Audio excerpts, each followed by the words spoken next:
ఇక తర్వాత అడిగితే నా నియోజకవర్గం నా గురించి ఏం చెప్తుంటే అన్న అనుకుంటాడు, అలా ముసి నవ్వుతాడు అంతే. అందుకే రాసిన ఏమాని పాడాలి ఈ పాట అన్నా ఏ పూరి యాదొచ్చేనా ఉండు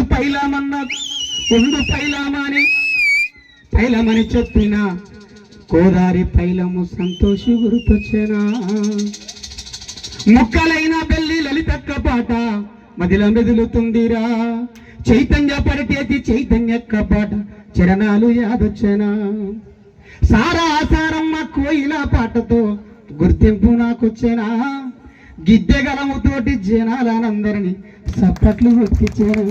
థ్యాంక్ యూ.